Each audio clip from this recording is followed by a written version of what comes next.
여러분 안녕하셨습니까? 양영태 TV의 양영태입니다. 이 정부가 하는 행태가 내란 청산 끝까지 이거 물고 늘어져서 출세해 보려고 하는 사람들만 부글부글 한 거 아닌가 하고 느껴질 정도니, 그게 뭐냐, 내란 청산도 이제 적폐청산이면 좀 어디서 딱 끝을 내고 재판을 기다리고 하면 될 텐데 또 한 달 특검을 늦춰왔습니다. 그러면서 그 맛에 아주 즐거워하는 것 같습니다만은, 그렇게 하는 거는 국민들을 굉장히 정신적으로 피로하게 하는 겁니다. 어느 시간 특검은 딱 하고 딱 끝을 내고 이렇게 해야 되는데, 야, 이번에는 말이죠, 정말 질겨요. 되게 질깁니다. 고래심줄 같습니다. 네.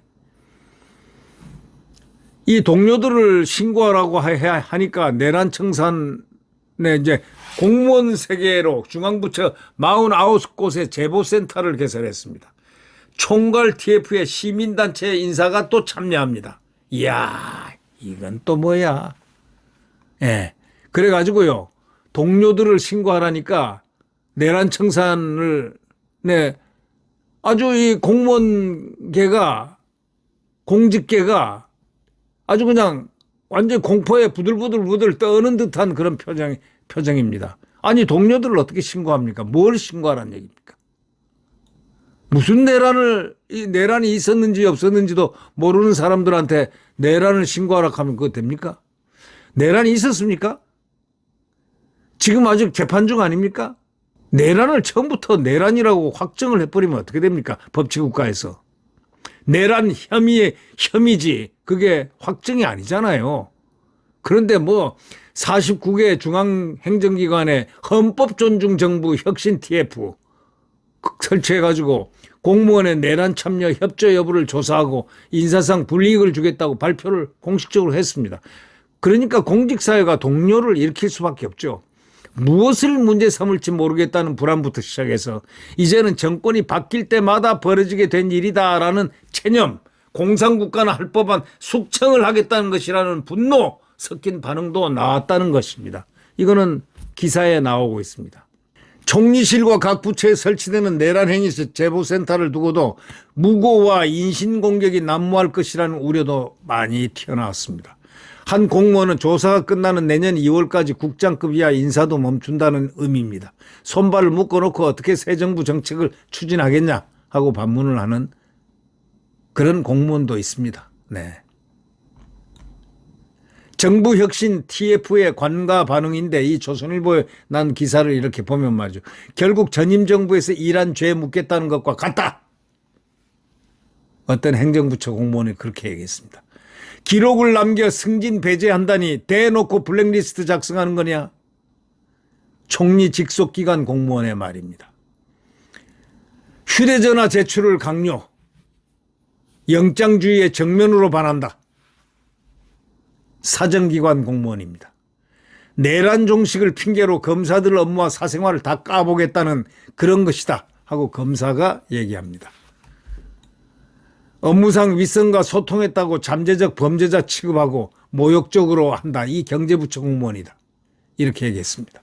업무상 윗선과 소통했다고 잠재적 범죄자 취급, 모욕적이다. 그러니까 이 범정부 조사를 이끌게 될 총리실에 설치되는 총괄 TF에 민간 전문가를 5명가량 참여시킬 계획이라고 했습니다. 총괄 TF는 공무원 조사, 처분 기준을 제시하고 여당과 언론이 제기한 의혹에 대해서 여당과 언론이 제기한 의혹에 대해서 규명이 이루어지지 않을 경우에 각 부처의 조사를 지시하는 역할을 합니다. 그런데 이 작업에 민간 인사들이 관여하도록 하겠다는 겁니다. 민간 인사. 점점 가관입니다. 총리실은 법률 전문가와 군 관련 시민단체 관계자, 이게 뭡니까? 그런 방안을 검토하고 있다는 겁니다. 관가에서는 현 정부와 성향이 맞는 인사들에게 공직자 속가내기 작업을 맡기겠다는 것 아니냐는 우려가 나왔습니다. 총리실은 지난 11일 TF 추진 계획을 발표하면서 내란의 사전 모의나 실행, 사후 정당화, 은폐는 내란 참여, 내란의 일련의 과정에 물적, 인적 지원을 도모하거나 실행한 것은 내란 협조로 보겠다는 겁니다. 또 공직자가 내란 위법성을 인지했는지 여부와 무관하게 조사하겠다는 것입니다. 계엄이 해제되고 윤석열 전 대통령이 탄핵될 때까지 4개월 동안 권한대행 체제 기간도 조사 대상에 포함을 했습니다. 사정기관 한 공무원은요, 재판은커녕 특검 수사도 끝나지 않아서 무엇이 내란이었는지 확정되지도 않았는데 내란의 일련의 과정을 조사하겠다는 것은 어불성설이다. 말도 안 되는 소리다. 이렇게 얘기했습니다. 결국 윤석열 정부뿐 아니라 한덕수, 최상목 권한대행 정부에서 이러한 죄를 묻겠다는 것 아니냐. 이렇게 말합니다. 지금 총리실은 당장 인사조치를 면한 사람에 대해서도 조사 내용을 인사혁신처에 보관하고 앞으로 인사에서 참고 자료로 활용하겠다고 했습니다. 산업부처 한 공무원은 정말 내란에 연루됐다면 수사와 처벌을 받아야 하고 그런 사람은 징계도 당연히 받는다면서 자기들 보기에 마음은 안 드는데 형사처벌은 못할 것 같은 사람은 낙인이라도 찍어두겠다는 것 아니냐 이렇게 얘기합니다. 한 총리 직속 기관 공무원은 형사처벌도 징계 대상도 아닌 사람까지 기록을 남겨 승진해서 배제하겠다는 건 떼놓고 블랙리스트 만들겠다는 그것이다. 박근혜 정부가 그런 일 했다고 탄핵까지 당했지 않았냐 이렇게 말을 했습니다. TF에 제보센터를 두고 제보를 받겠다고 한 것에 대해서도 뒷말이 나온다 이거예요.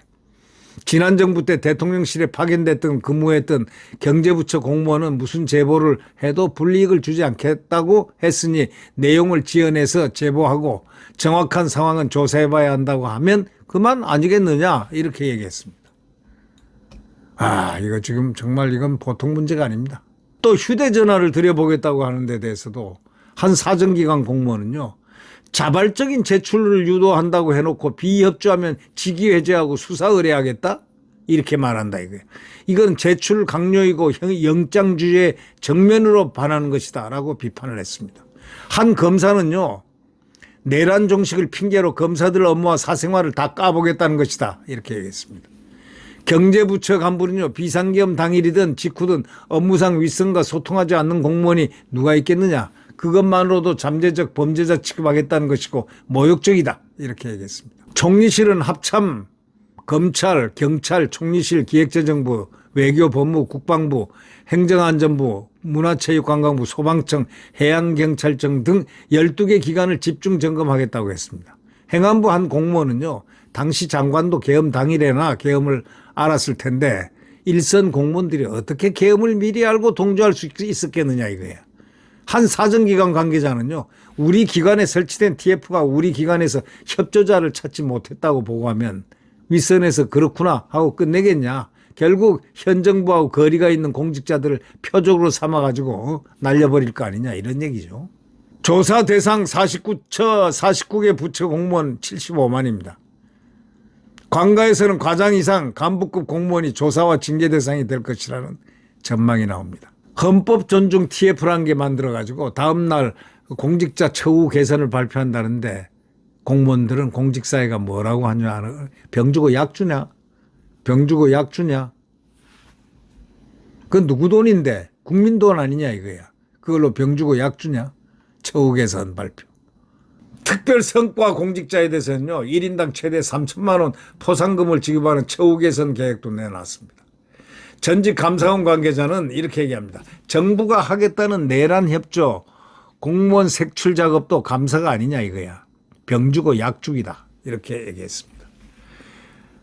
근데 지금 여태까지 이렇게 한 적은 없습니다. 군정 때도 소위 글쎄 문민정부가 아닌 군 출신들이 있을 때도 이렇게 한 적 없습니다. 기억이 전혀 없습니다. 국민들에게 공무원들에게는 강요를 하지 않게 안정감 있게 일하도록 만드는데 집중을 했지 이렇게 색출하는 작업 이런 것은 한 기억이 전혀 없습니다. 그거야 뭐 예를 들면 장차관급 고위공직자는 그럴 수 있겠습니다. 1급 정도 1, 2급 정도. 그러나 이런 식으로 만약에 한다면 글쎄요. 이게 결과가 앞으로 어떤 식으로 나타날지 참으로 참으로 우려스럽습니다. 네, 구독 버튼과 엄지를 눌러주시면 대단히 감사하겠습니다. 여러분 안녕히 계십시오.